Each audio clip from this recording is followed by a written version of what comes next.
Hello, I'm David Debato, and this is the live version of the No Delusion Zone on Saturday, April 25th, 2026.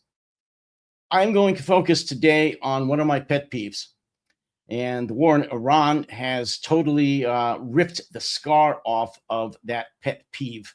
And I'm going to talk about it today. It's pretty much going to be a sole focus for today's live stream, and that has to do with our defense industry. It has to do with our research and, well, our development and production of weapons, weapon systems, ammunition, and so forth for our military.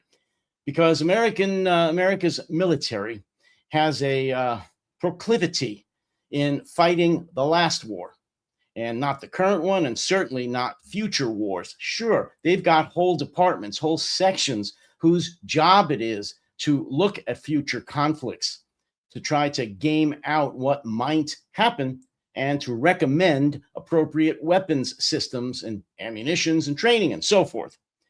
It's a farce. It is just a farce. Why? Well, there's many reasons, but in this short video, let me just say that one of the main reasons is our out of control defense industry. They are only in, let me just say, first of all, we only have a very few defense contractors anymore. Like many other industries in America, they've all been swallowed up and bought by a few mega corporations, mega defense contractors. So we only have a very few to go to. And they and their lobbyists have a stranglehold on the United States government, on Congress. And it's both sides. I am not going to say it's all Republicans or all Democrats. It's both. And yes, many of them do pocket money from the lobbyists, from the defense industry. It's obscene, and yes, it's illegal, but it's been going on for a very long time, and it's worse now than ever. These lobbyists of the defense industries pretty much call the shots. They say what they are interested in terms of weapons systems. And believe me, they're only interested in weapons systems that cost many billions of dollars. That's why we has, as of yet in 2026, despite what's going on in Ukraine and now in Iran and the Middle East, we've had little to no interest in drones, in relatively cheap weapons systems. Oh, no. We want to develop multi-billion-dollar fighters, bombers, naval vessels, armored vehicles of all kinds that cost, like I said, in the many billions of dollars. And worse, take years from development, from concept to development to production. Years, by which time they are almost all over budget for sure, but obsolete by that time.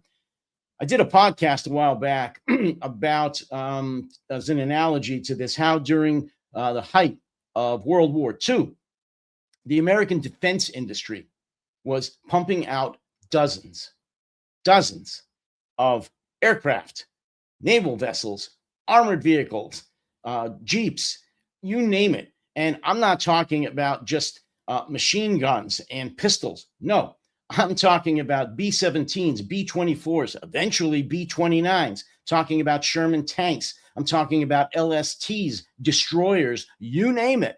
And yes, I said dozens every day. Granted, the weapon systems back then were far less sophisticated. It's irrelevant. We have the ability to make sophisticated, complex weapons systems today at a far greater rate and far cheaper than our defense industry would have you believe. But it's corporate greed. As with most everything else in the United States today, corporate greed is killing us. It is just killing us. And the defense industry is arguably the worst offender.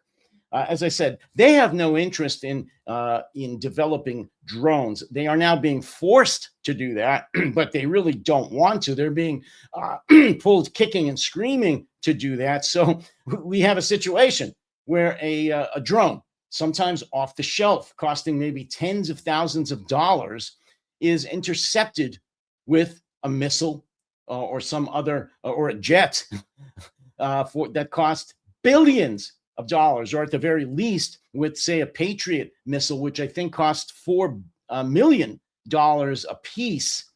That is what we are using to protect our military bases, our ships, our allies, and anything else that, or our vessels, our naval vessels, and anything else that we deem necessary to protect.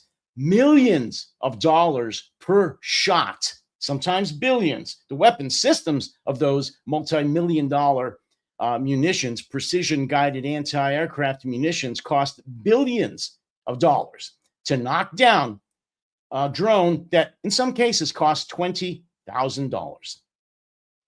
That's insane. And as I said, the reason for that is because in America, and yes, in other countries it's similar, but in America it's the worst. The defense industry has a stranglehold on our government, on our Congress. And you would think they would learn with what's happening for years, going on 5 years in Ukraine, and what's been going on now in Iran. Not really. I've got a bunch of stuff here. I'm going to just throw up some brief overlays here of what I'm talking about. For example, the Air Force, Navy, and Marines already are jockeying for position on sixth generation fighter of the future. And this is a photo of that, the sixth generation, I believe, fighter of the future. How much is that going to cost? Oh, I'm not sure. Probably $1 billion. It's called, by the way, it's called the F-47. That is a rendering of an F-47. And this is what the Air National Guard wants. They're calling on leaders in Congress to fund hundreds of new fighter jets. Where is that story? They want the Air National Guard, that is 72 new fighter jets for 2027. Doesn't say anything about drones, about whether or not they want some drones or anti-drone platforms, either anti-drone drones themselves, anti-drone electronics, jamming, or anything else. Nope, they want 72 new fighter jets in 2027. I've already showed you the this article or blurb about the Air Force, what they're looking to do. They love these very, very expensive jets, bombers, as opposed to drones and anti-drone warfare. Let's move on to just one other thing that's even more expensive and more ridiculous, and that is Donald Trump and the Trump-class battleship. Donald Trump has a fetish for battleships. He's lost, his brain is lost in World War II. It never moved past that. He still thinks we're in the era of Victory at Sea, a very popular TV series here in the States during the 1950s and 60s that showcased the war in the Atlantic, and I think also the Pacific, but the naval war, the sea war during World War II. He never got over that. He thinks we should still be building a lot of battleships. And let me see what he said about that. Oh, yeah, the Navy plans to bring back heavily armed class of warships known as the battleships, and it will arm them with the most modern weaponry, including nuclear missiles, President Donald Trump announced Monday. The president promised the new class of ship would be 100 times more powerful than the Iowa-class battleships that fought during World War II and were last used by the Navy in the 1990s, for good reason.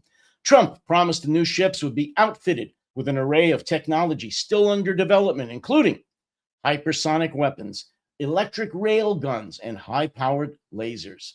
And they will be capable of firing nuclear-armed cruise missiles, he said.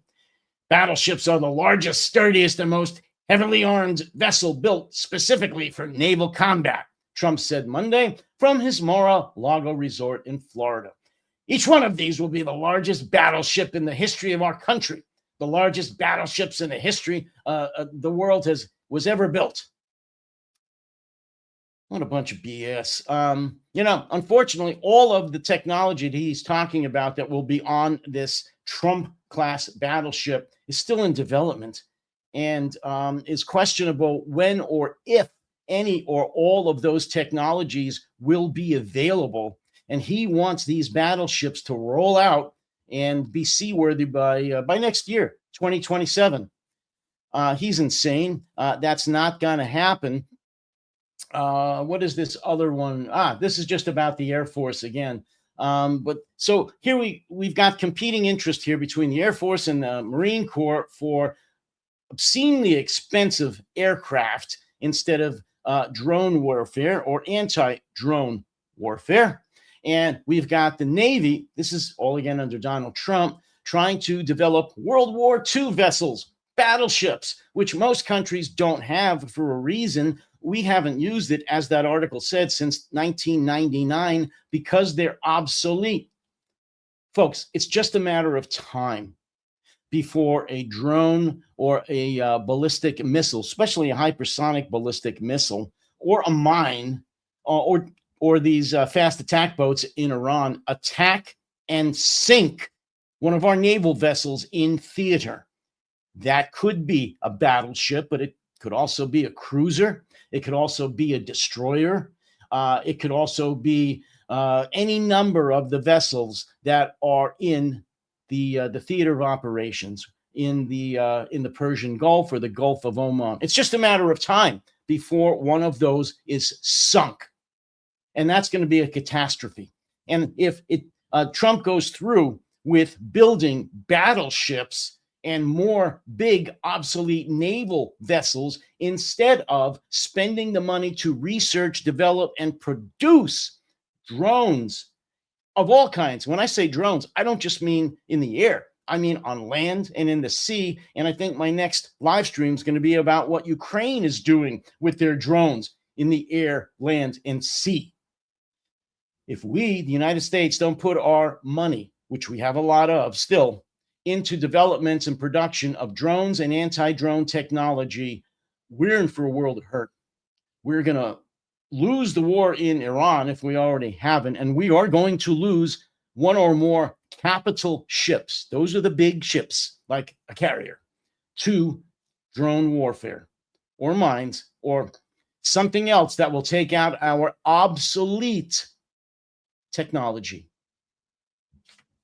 That's it for today. I thank you for indulging me. As I also always say, please become a subscriber here on the No Delusion Zone here on YouTube, or if you're watching it on my Substack, which is protectingtherepublic.com, become a subscriber there. Also, I ask you to go to Buy Me a Coffee and buy me a coffee. Or if you would like to do even something further, use your phone on this QR code, your Apple or your Android.